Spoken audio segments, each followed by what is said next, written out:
in the bottom left for Team Liquid, folks, it's MaNa. Beautiful purple main base. And in the top right side, we are looking at the main base of the best Protoss player on this planet, returned from the military. And he's, well, stronger than ever before. Perhaps this is herO.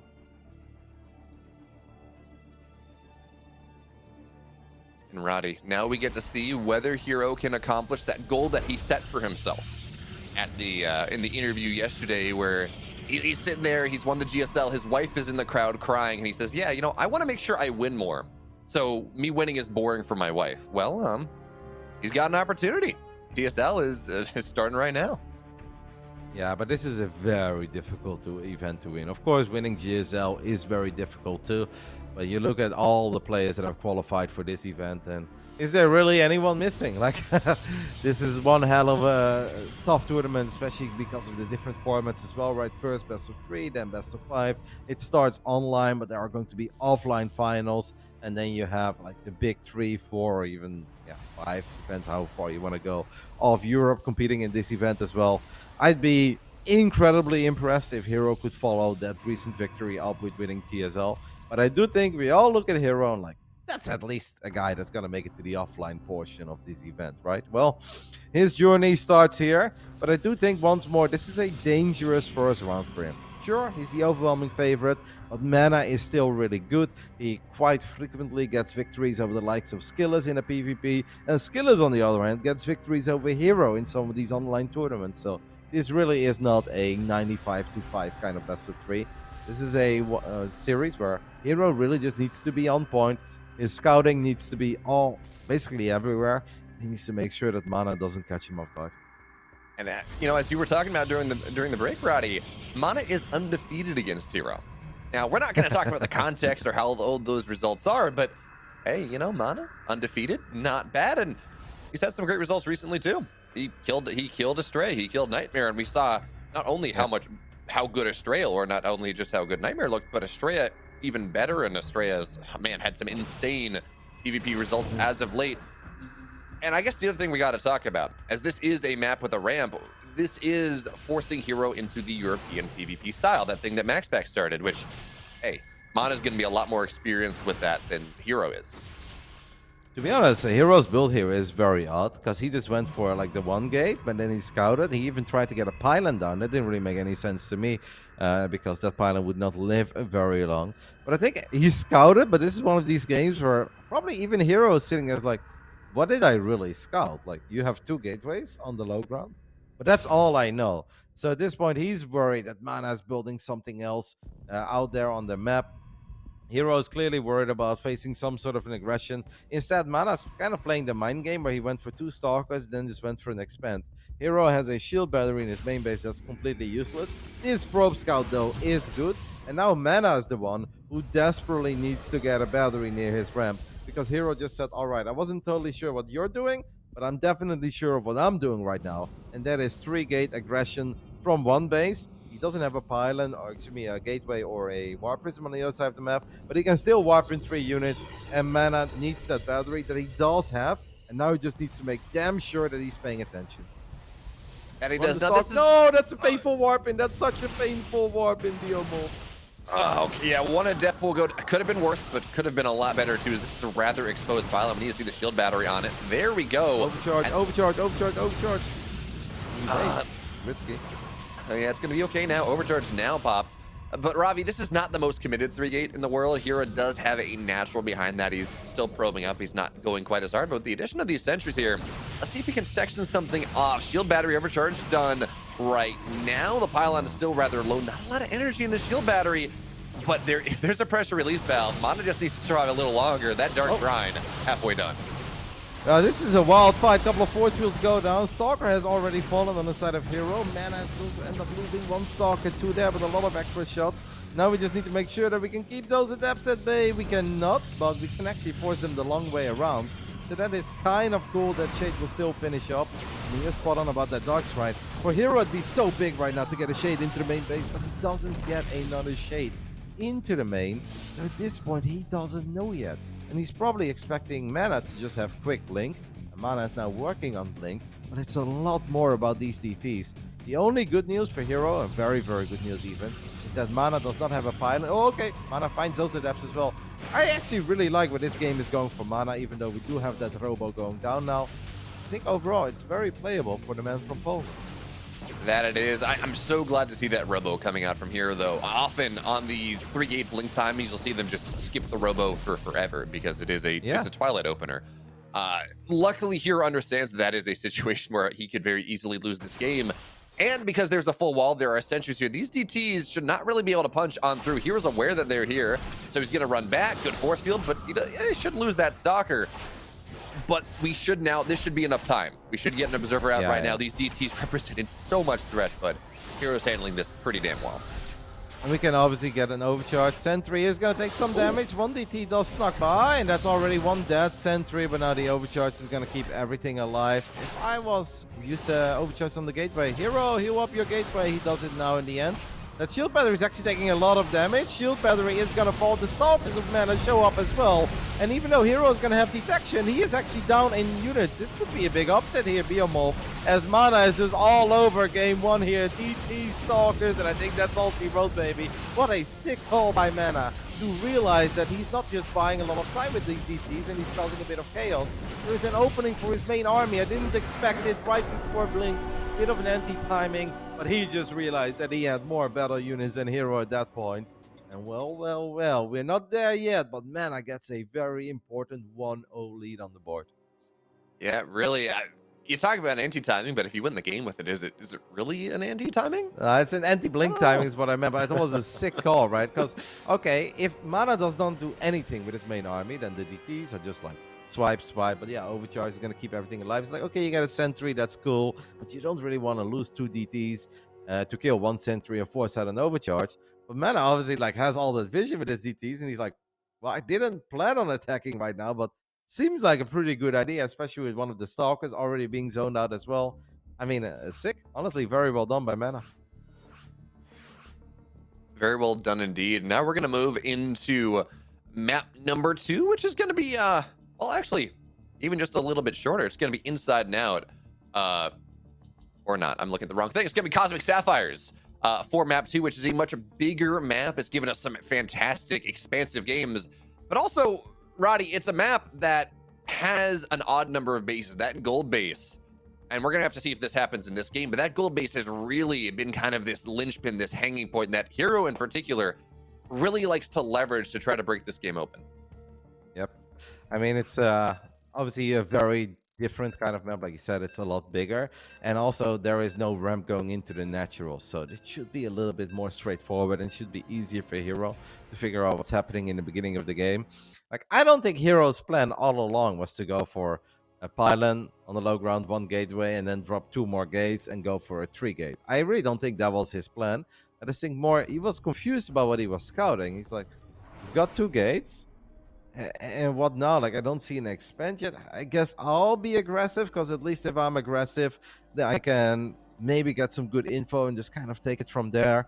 And I was a bit worried for the man from Poland when he walked in those 2 adapts, because adapts are not what you want to have if your opponent is 3-gating you. But the fact that MaNa didn't play overly greedy and he had a shield battery in the natural is what saved the game for him there, and eventually gave him this surprising 1-0 lead. Really well done. Really curious to see how game 2 plays out. Bottom right side of Cosmic Sapphire, representing TeamLiquid still after all these years. It is the Polish veteran, MaNa.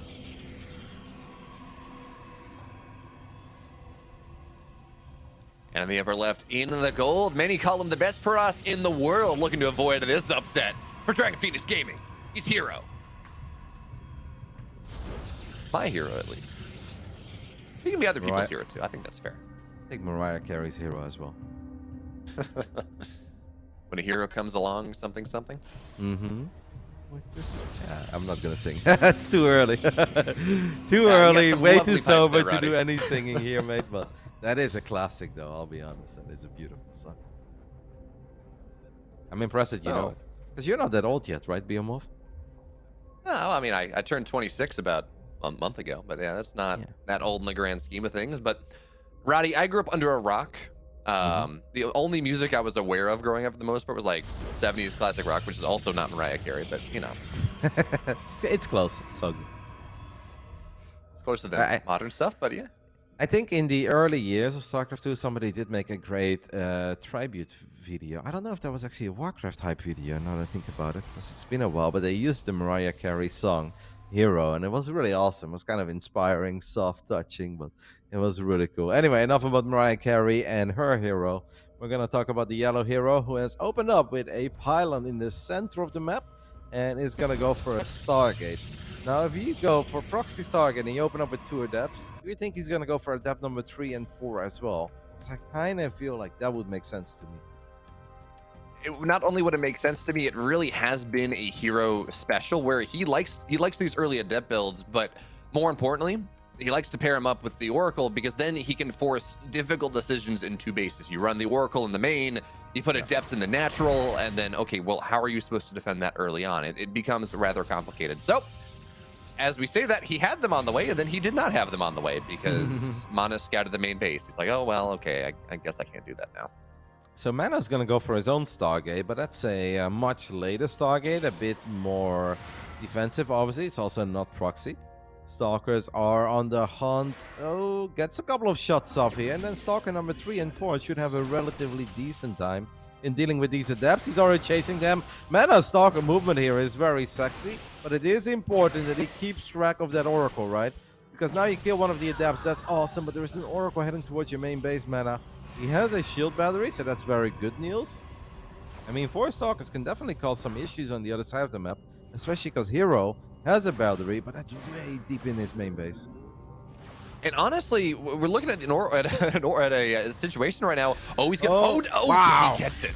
Oh, that was a ballsy play. Yeah, because sometimes you misclick, and he did misclick for a split second, and could have ended up freezing all the probes. Instead, it's just the 4 Stalkers of MaNa who are now going on an adventure, and 4 Stalkers is the magic number to one-shot probes.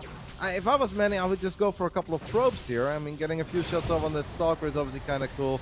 It seems like MaNa's gonna play it safe. Look at the work account, by the way. MaNa's on 29 probes. Does not have an expanse yet. Well, he's gonna lose a couple now, because this time around it's double Oracle. He's got an Oracle himself flying to the other side of the map, but this game is just madness at this point. It really, I mean, herO that's the type of game that herO engenders, but we got 9 workers, 10 workers going down as the probes are gonna get pulled, but Roddy, we have 3 Stalkers on the map. There's an Oracle going to show up right now, and Stasis Trap going to get targeted down, maybe? Oh my goodness. Oh, it goes off anyways. I thought that was dead, but that's, you talk about 10 workers dead, sure. Half the economy of herO right now is just not mining. I mean, herO runs to the low ground. MaNa needs to pay attention. He could have won that fight. It was 6 against 4 if he would have been paying attention immediately. And sure, there are a couple of batteries on the high ground, but those were not quite participating in the battle. This is a wild PvP, and herO's upper bracket tournament life is at least on the line. Now, of course, you can always have a magical run through the lower bracket. I believe a certain Finnish dude showed us that roughly a week ago, or not even that. MaNa does finally find the proxy Stargate as another stasis goes down in the main base, and that stasis is big once more. Did herO celebrate with a couple of sojus yesterday? Because you don't normally see that many big stasises go down in a game against herO. You really don't. I guess he was looking somewhere else, but man, 12 workers caught in that stasis is a problem, but double Oracle in the main base, they're going to say, okay, yeah, my workers aren't mining, but at least they exist. Your workers actually don't exist anymore, MaNa. So 27 workers at 19, probes back mining once again, and now herO is a little bit better set up. He's got Stalkers behind the natural, looking to ward off that Oracle a little better. But we have a very delayed second Oracle coming out of MaNa here, which means he will be able to pair up, as we've seen from herO. This might be an opportunity to maybe try to equalize that worker count a little more. Well, we're gonna try, but 3 Stalkers in the main base is gonna make it a little bit harder, and wow, herO gets the kill on one of those 2 Oracles. That did not work out. The Oracle control on the other side of the map of herO is absolutely perfect, as he grabs 7 more workers, and he has now created a 12 worker lead for himself. MaNa officially had enough of them, so he's gonna queue up a Phoenix, but MaNa at this point obviously knows that he has taken a little too much economic damage to be happy with this game. There really was some potential. With the first 4 Stalkers, maybe could have gotten the kill on that one Stalker of herO, because that one was so low on HP. But I also think he could have just gone for the probes. Because if there's only 1 Stalker fighting back, as MaNa does pick up an Oracle, and that's nice, I think he could have one-shotted 5-6 probes very easily with his own 4 stalkers, and maybe stalker number 5 and 6 should have stayed at home because they never really contributed anything right on the other side of the map. They didn't get the kill on the Nexus. MaNa wasn't quite paying attention when herO walked down to the low ground with 4 stalkers himself, so that 4 against 6 fight didn't really benefit anything to MaNa's side either. It's a wild game in the end. herO is going to be very happy with the spot that he is in, and MaNa knows that he's kind of on the ropes and he needs to make some magic happen. And well, he's going to try to make that magic happen right now. 12 stalkers to 9, but here he's got that Immortal, which will not even really matter as the Phoenix. It's to shut down Oracles, but it's going to lift this one too. Immortal is now just dead, and it's stalkers versus less stalkers with no shield battery here. There's a world, Roddy, where actually MaNa makes this work, makes the 2-0 happen, but for right now, his probes are pulled. 9 workers have gone down, 10 as well. Stalkers on the low ground, looking for a little bit more as the sentries, they're going to start falling. But 11 workers fall, worker count equalized. This feels like this was kind of what MaNa needed. He's not there yet, but at the very least, the economies are equal. Awesome attack using that one Phoenix that I first thought was just going to hunt Oracles. Instead, he lifts that Immortal, and herO had all those batteries, but the batteries were in the main base, right? And that fight took place in the natural, so those batteries did not really come into play. But one thing we do absolutely need to mention is that the Dark Shrine of herO is about to finish up. MaNa has no idea about it. He does drop a Robo now, and he does still have one Oracle out on the map.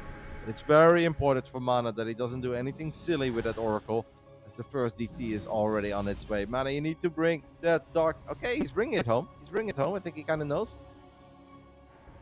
Revelation, how quick are we? Oh no, he's paying attention to the DT in the main, but not the one into the natural. Does drop a Revelation, kills it.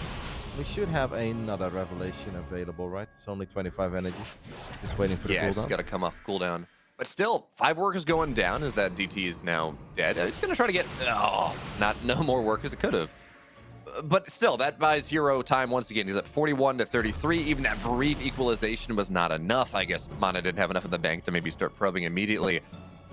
And again, herO, he's bought himself a lead in this game. Cosmic Sapphire is very much a map that he tends to do well in. And it's not going to work out for herO right now, but I do like the continuous commitment to these DTs. He gets 3 workers because he knows there's only one Oracle. Only so much protection on the map. Maybe he can force the energy to be gone. And hey, there we go. Warp Prism stays alive. Yeah, I think if herO would have warped in 2 DTs there instead of 1, and once more go for 1 on the low ground, 1 for the main base, then I think it would have been awkward for MaNa, because he was indeed officially out of energy after that final Revelation. Single DT was a bit risky, because MaNa was paying attention, but since herO still got 3 probes, I think it's kind of acceptable, especially if you're already economically ahead, trading out 1 DT for 3 extra workers and increasing the economic advantage. Yeah, that is fair play. Pretty sure that herO has been sweating bullets in this game a few times. He's like, whoa. In the end, 10 minutes in, it's still a game that herO should be more than happy with. But it could also still go wrong, because MaNa is, he's sneaky, man, that old fox. He has a lot of tricks up his sleeve, and he often finds a way to win games where you don't think there really is a way anymore. He has forgotten more about StarCraft than you or I, well, actually not you, but than I have ever known. So we're gonna have to see how that works there. herO is, he was been a bit obnoxious, but luckily observers will not prevent that third base from going up. But I mean, herO, his third base is done. We can talk all we want about sneaky, foxy ways to come back into games. I worry, Roddy, that we're gonna start to hit this point where it is just a game of more stuff versus less stuff. But MaNa on the map now, he does have Blink. He's got a decent amount of stalkers, and as he warps in here, this is going to be one of his better opportunities to make something happen, because again, herO is just going to continue to get bigger as the game goes on. So here come the stalkers, but a really nice concave. herO blinks left, and MaNa, he just immediately taps out. I don't know if there were DTs on the other side of the map or something, but even then, it's 1-1. No, that was an Oracle dropping another stasis trap. That is what was happening in the main base. It wasn't a very big stasis, but MaNa obviously knew that he had to win the game right there and then, because you said 3 bases against 2, economic advantage. On top of that, herO's army was just getting better and better with all those immortals. So MaNa warped in 4 sentries, but the moment he tries to pick up that ramp, the entire army of herO's already there, and you kind of have to drop the panic force fields then. Those panic force fields didn't really do a whole lot for MaNa. herO's army was in a good spot. Immortals were able to participate in the fight, and that's all she wrote. But that was a wild game, man. Like, sometimes 11 minutes and 6 seconds, PvP can be boring. That game was a lot of things, but it wasn't boring. It was very eventful. And I think there are multiple instances where if you would pause that game and you resume it from replay, that the game could play out very different. The first 4 stalkers go for probes. Stalker number 5 and 6 stay at home. And a lot of things, MaNa doesn't invest in that second Oracle, but he goes for a Phoenix instead to just hunt down those 2 Oracles from herO. So he doesn't end up losing all the extra workers, or he does find a little more success with the 2 Oracles himself. But fun game, and MaNa really is bringing the fight to herO, and I'm just happy to see it, right? Like, nobody wants to see the clean one-sided 2Ls. Sometimes it's impressive, but we want to see these guys really fight for it, and so far MaNa is making herO work for it very hard. That he is. And, Roddy, someone once told me that 3 is greater than 2. So I'm happy that we do get to experience that number 3. And, we get to go underwater for our 3rd game of this series. We get to go exploring in the deeps on Dead Sea. And again, it's a bigger map, but unlike Cosmic, there's going to be a ramp. So do we see herO kind of opt into that European PvP, that single gate expand PvP style again, or for the first time, I guess, because he went 3 game 1, or do we see him with his shenanigans once again? No, I do think it's going to be pylon low ground, gateway low ground. But if there is one thing that I've learned from watching herO, is that does absolutely not mean one gate fast expand. Like, herO can do so many different things. Just because he built his first pylon there and the first gateway there, that doesn't mean that he's expanding. He can very well just drop a couple of buildings out on the map or in his own main base. I've seen him just bring back the straight up 4 gate. It really is all about scouting in the early game. When you were talking to me about, like, we're going underwater, diving into the ocean, I was like, did we bring back Abyssal Reef? Because I think it was a pretty good map, but apparently it's just data. See, you got my hopes up there for a split second, BMO. Killing me. Well, that's just my job, Roddy. But who hopefully is maybe not going to get our hopes up a little bit too hard, playing for the underwater team, TeamLiquid. It's MaNa. I think no matter what happens, MaNa can already be very happy with the showing that he's had in this best of 3 so far. In the top right side, we are looking at the main base of the man who many consider to be the best Protoss player on this planet. It is the Korean Protoss herO.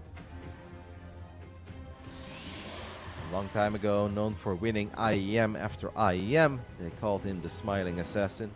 Never won the biggest ones, but he always won the stops. I mean, there's almost not a single continent that this man did not win an IEM stop at. Oh man, I'm the days where we had IEMs that were not just Katowice. So many great stories. Yeah, Maybe one day again. Definitely a lot of fun ones. He won in Brazil. I think he won in Germany once. I mean, he won everywhere. Oh yeah. So, in this game 3, we do see gateways on the low ground both sides. We're gonna have to see. I don't know. Is herO? I mean, I feel like herO game 1, he did show that aggression. It very much did not work. So I feel like he's going to maybe learn from that a little bit. But we're already seeing. I guess this is the more modern version of a 1 gate expand, where you kind of get that second gateway anyways, instead of going for the Stargate with how much more expensive void arrays are now. And what are we gonna see here, Roddy? I think herO is just gonna try to do the same thing as MaNa, because he probably thinks like, MaNa, you're pretty good, but I'm herO, okay? I'm better. So as long as I don't end up in a scenario where I just have a build or the disadvantage, I'm going to be fine. So I think right now he scouts MaNa going for a second gate. He's like, you know what? I'll go for a second gate. And then if you drop a Twilight, I'm going to drop a Twilight. And I think that makes sense, because I think in the first game, herO played the guessing game a little bit, and he just guessed wrong, right? I think he anticipated early aggression from MaNa. Instead, MaNa made it seem like maybe he wanted to be aggressive, but then he just expanded. And then herO was forced to be aggressive. And it was always going to hit a little bit later than it would have normally hit in the first place. There was a battery in the main base that was useless. So herO is just going to try to mimic what MaNa is doing and take the game from there. So, Roddy, I'm hearing, I know that you know that I know that you know that I know that you know that I know that I'm not proxying. There we go. Good. Glad we figured that out. But herO, he's going to open up with Stargate in this game. Nice, safe opener. Aggressive options as well. But MaNa, he's proxying his Stargate very close to the main base of herO. And that being said, his Stargate's just a little bit later. Depending on what herO opts to open with, this could be fantastic. But say herO opens with a... Yeah, it's almost always Oracle though, right, for herO. Like, if herO would open Phoenix here, that'd be really freaky. That'd be like, how does he know? As one Adept does get into the main base, or gets one more kill, gets the second one. herO's going to be very happy with that. herO does open up with a Phoenix. All right, that's ridiculous. How does he know? Because he didn't scout it. I think he counted the pylons, maybe? Yeah. Right? Well, no, MaNa oversupplied his pylons, so it wouldn't even be that. herO's just a mad lad. Oh my god, and now smart. that Phoenix heads towards the bottom of the main, the right bottom is like, hey mate, and he puts it on patrol above the Stargate of MaNa. MaNa cancels, the Oracle fires up a Phoenix, but I have a hard time believing that MaNa's gonna ever let that Phoenix pop. I think what MaNa's gonna do here is that he's gonna cancel the Phoenix, and then he's gonna start a unit again, he's gonna cancel it, and he's just gonna try to expand from here on out, because letting this Phoenix pop would be suicide, yeah. Actually, I really like that from MaNa because it forced herO to build a second Phoenix. Now he's got a third one on the way. Which, if MaNa just is opting to go pure ground behind this, I mean, yeah, 3 Phoenix are good. That's kind of where you want to stick, maybe go to 4. But it does force some amount of stuff that... Oh, Stalkers. herO not paying attention there. herO was actually not paying attention. Now, obviously, the Phoenix is going to show up, but MaNa also has a couple of reinforcements coming in. So the man from Poland gets another phenomenal fight here, because he's going to kill at least as many Stalkers as I think he's ending up losing here. And on top of that, herO ends up losing most of the energy. One more. I guess that Stalker will live. Now at least herO lost a bunch of Stalkers, and he used all of the Phoenix energy. So MaNa is not in danger of losing 5 or 6 probes at home. That was honestly a very reasonable trade for MaNa. You talk about MaNa being the wily old fox, this guy who just knows so much about the game. And MaNa did end up buying a Phoenix at the end, which I think is surprising, just considering Phoenix counts as they are. But hey, one Phoenix, there's always some utility. It means you can, as we saw in that last game, shut down Robotech or something like that. At the very least, it's a bit beefier of a scout than getting a sentry and hallucinating across the map. But now MaNa, his blink is so much faster than herO's ever will be, and looks like he wants to set up a second level of aggression, maybe. There's another pylon on the map. Yeah, I think that MaNa made that Phoenix for 2 reasons. Maybe A, if herO decides to ever make an Oracle, I guess it's kind of nice to at least have one Phoenix flying around. As herO is using energy here to kill probes, which is lovely and all, but that's not going to help you if your opponent is Blink Stalk all-inning you. If herO, his spider senses are tingling, he should probably get one more battery in the natural. Because MaNa is just going to send it here. MaNa has no ambitions of going up to 3 bases. MaNa wants to win this game with one crazy blink on top of an Immortal, blink on top of a battery, and herO needs to analyze this. If he gets like a few extra units, an extra battery, he's gonna be fine. He did just Chrono Boost the Immortal, queues up the second one immediately. Like, this is it, BMOV. This game will be over in 1 minute. And does MaNa ever have enough? At the moment, it doesn't look like it. Hey, if one of those Immortals gets picked off, suddenly the sky's the limit, right? With this Blink Stalkers. That it is. herO knows that this is 4-gate blink. He saw the chrono on the Twilight. He saw the 4 gateways. He's aware. Oh, look at this position too. He's ready. The blink in the high ground is not really going to get all that much. Phoenix now. Oh, they're going to lift one. They're going to try to knock down the other Phoenix here, but the Immortal again is getting lifted. You got to knock that down, herO, and he's not going to be able to do so. But a second Immortal, it arrives right now. But more and more Stalkers, they're blinking in the main base, Roddy. A second Immortal is going to fall here. And there's just not a lot of, well, shield battery overcharges. Actually, maybe it's not going to go down. Oh my god, MaNa is extra so Stalkers. good. No, the Stalkers that showed up later, they were not in range because of the Sim City, so they couldn't get the shots off, and MaNa does not get the kill on that Immortal, and I honestly think that that is kind of going to do it. MaNa was so close there, man. I think he really could have gotten it. But now that Immortal has been able to get so many extra shots off, by the time this Immortal finally falls, a new one pops. Oh man, if MaNa would have blinked forward, if he would have blocked the path of that Immortal towards the battery, if the other units that showed up in the natural, if they would have blinked across the Cybercore and get a few more shots off, a lot of things could have been enough there. That really got very, very, very close. I'm afraid for MaNa in the end, it is now not good enough. The game is over now. MaNa just doesn't quite realize it. This is 5-gate blink now. DTs are on the map. There's no Robo. The Dark Templar up here. They're going to show up in a minute or so.